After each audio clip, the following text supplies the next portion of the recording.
Folks, I just got through watching a video from a guy that I subscribe to, Mr. Superboy 223, and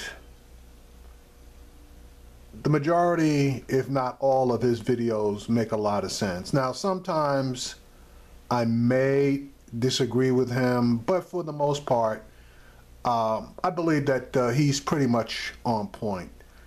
And the video that I was watching was regarding that black guy that's always at the Trump rallies, and the cameras make sure that he's always in frame with Trump. Now, this guy is touched.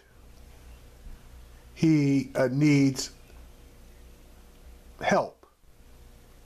But be that as it may, it put me into the frame of mind to think about him, and then black people, then white people, and then America in general. And I've come to the conclusion that America suffers from both being bipolar and schizophrenia. Now, what are the symptoms of schizophrenia? Basically, they are psychotic symptoms distort a person's thinking. These include hallucinations, hearing or seeing things that are not there, delusions, beliefs that are not true, and trouble organizing thoughts. Now, America, for the most part, this country suffers from all three of those symptoms. And then as far as being bipolar, all you have to do is just look at a history of this country in regard to how it treats minorities, and the hell with the minorities, how it treats its black citizens or black people, because black people have not always been citizens of this country. So as far as the bipolar, when the country was formed, we were not even second-class citizens, we were slaves. Racism being shown overtly. Black people being put into a place of subservience, not even considered to be human beings. Okay, that is overt racism. The Civil War rolls around and all of a sudden morality, quote unquote, kicks in, and it's realized that black people are human beings and should not be slaves.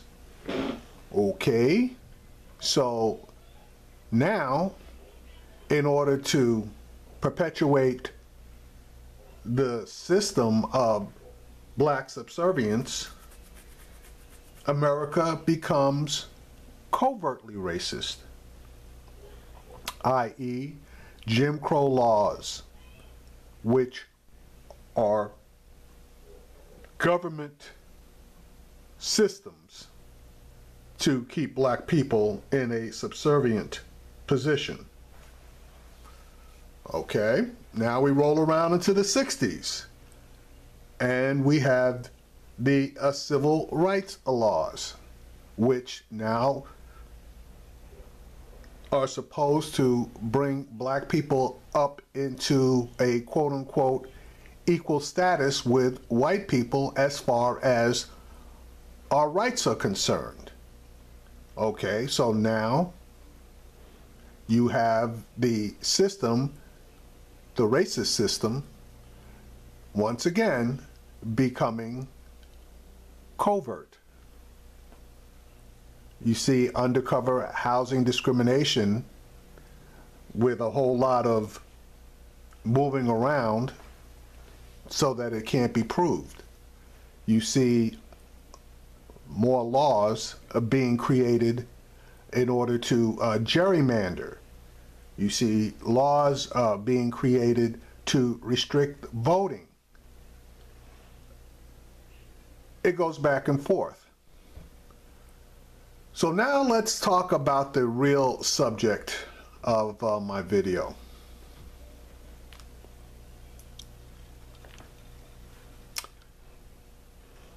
America is not about justice. America is not even about law and order.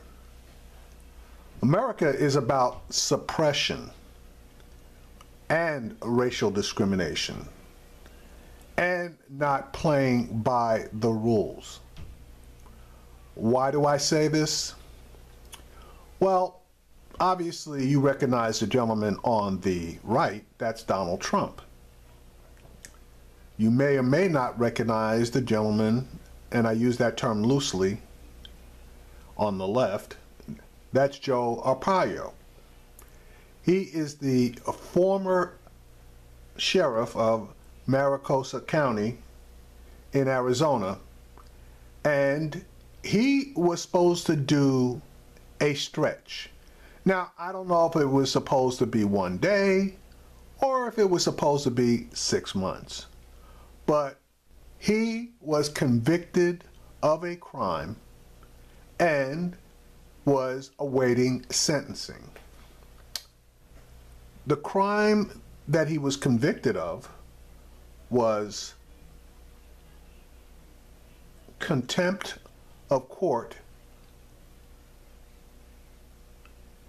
and it was a serious contempt of court citation. Joe Arpaio is a racist. He is a self-proclaimed racist. He is a vociferous racist. He is an out and out, I'm telling you I'm a racist, and there ain't a goddamn thing that you can do about it. This man decided all on his own that he was going to racially profile every person who appeared to be of Hispanic heritage and ask them to present their papers, i.e. proof of citizenship or the right to reside in the United States. Now, that's just like Germany during or prior to and during World War II, where anybody that was traveling, if a Nazi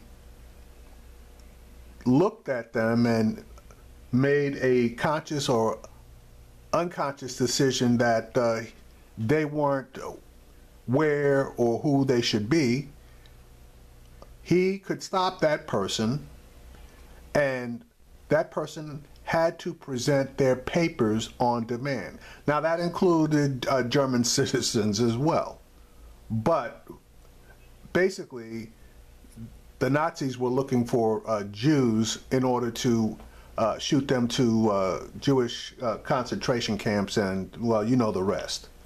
Well, Mr. Arpaio took a page out of their book and decided that he was going to stop every Hispanic that he saw and ask them for their papers.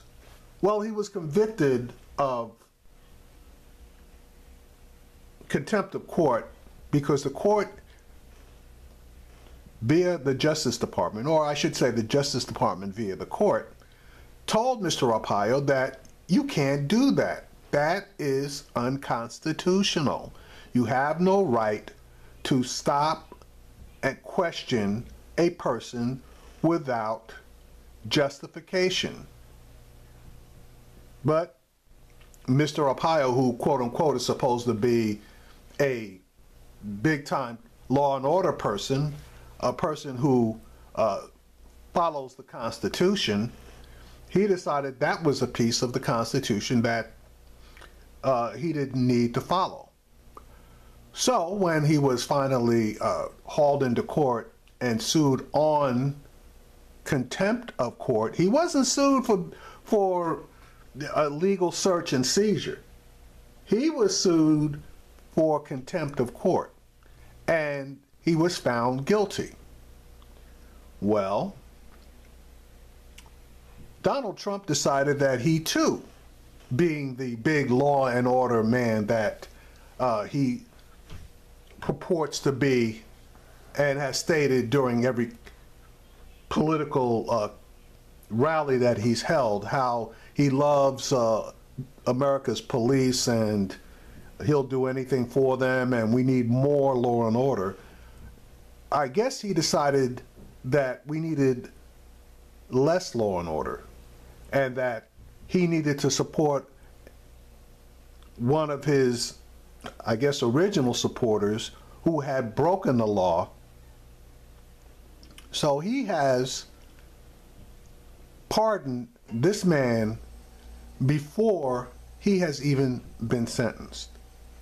Now, normally what happens when a president pardons a person, they normally wait at least 2 years into their term before they will pardon someone. And the way that the normal pardon process works, the petitioner normally has to do, or 5 years have passed since he or she has been sentenced, and then they start the filing of the paperwork to give to the president. Now, this whole process normally takes about 2 years. So you basically 7 years down the road from the point that you got sentenced for your crime to the point that the president in normal times would consider pardoning you. But we know that Donald Trump is a man ahead of his time. So in this particular case, he decided that he was going to streamline Mr. Arpaio's request, jump him to the head of the line, and pardon him. That is a slap in the face to every person in America who believes in the Constitution and who believes in law and order. Not just that, but who believes that you should wait online, wait your turn. Now, that's not always the case, but that's what we're told, that especially when it comes to immigration, that all of the illegal immigrants need to wait online and wait their turn in order to become legalized residents of America. But apparently, wait online and wait your turn didn't apply to Mr. Arpaio's, according to Donald Trump. Folks, basically, Donald Trump just spit in every person of color's face by giving this man a pardon. He basically said he can do whatever he wants, and anybody that's buddies with him can do whatever they want, and that's just that. Like it or lump it, kiss his ass, he don't give a damn. Now, various people on both the right and the left have come out condemning this move, but that's all it is, a lot of lip service. This guy's getting his pardon. Donald Trump's base is lapping it up. The white supremacists, white nationalists, KKK, neo-Nazis, and whoever else are even more firmly in belief that Donald Trump is their guy, and that is just that. people talk about impeachment, folks, it ain't gonna happen. Donald Trump will resign from office well before any impeachment proceedings are brought to bear. Now, I'm not talking about introducing articles of impeachment. You can do that, you know, guys in Congress can do that every day. I'm talking about really getting down to the nitty-gritty where Congress actually votes, approves the articles of impeachment, and serves him with the articles of impeachment. You can forget that one. 2018 is our first opportunity to try to get this ship righted. And I believe because of actions such as this, that there is the possibility that things may begin to change. Now, if you think this video is a bit harsh, okay, I'm sorry, but I have a dream, and maybe I'm a little schizophrenic too, because this dream is not based in reality. The dream is that all of the white people in this country have to spend 1 month as a person of color. Now, it can be black, it can be Hispanic, it can be Asian, or Native American. I don't care what person of color or race is chosen. But there's a caveat.